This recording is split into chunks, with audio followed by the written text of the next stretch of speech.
units that were particularly involved with that and trying to explain the context in which it took place, and also removing the rock by tunnelling, and again trying to put the tunnelling on Gibraltar in the context of tunnelling by other quarrying companies and tunnelling engineers in World War II.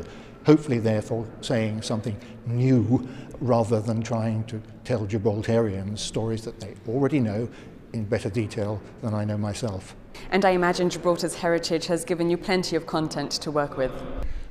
Well, yes, because I'll also be giving a perspective as a geologist, and though there is a great tradition of geologists working on Gibraltar that I'll mention at the beginning of my talk, there's still plenty to do, still much to discover, and so I'm just telling a little bit of the story, which will carry on even after I've gone, as other geologists make new observations or make new interpretations. You've done a lot of work on Gibraltar, including the compilation of a geological map back here in the 90s. So what was that process like?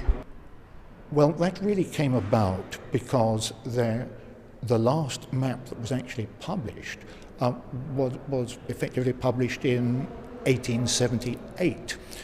Much had been discovered since then, and there were unpublished maps, as I shall mention in passing tonight, that were produced during the Second World War, but nothing was published. There was an intention to produce a proper map, but the man actually left the army before the work was done. I then had a research student who was jointly supervised by me and by the British Geological Survey, who we intended would generate the map, but he lost a vital notebook. And he faded away working for the oil industry, intending to finish his work, but he didn't. So really, as a matter of honour, I felt I ought to finish a map myself, which I did with the help of another academic who was also a military geologist and the Royal School of Military Survey, published the map as an exercise in how to produce a technical map, which they then were able to distribute to Gibraltar as an exercise in how to distribute maps to a client overseas. So it seems the rock keeps drawing you back. So what is it about Gibraltar that keeps bringing you back here? Every time I think I have finished one particular story, something else comes up. So I've now produced over 43 years, in fact, contributions to 43 publications. But they're all different. For example, I worked on macrofossils, brachiopods, with a colleague who's a specialist in those. I had another paper on microfossils, foraminifera, with a colleague who's a specialist with those.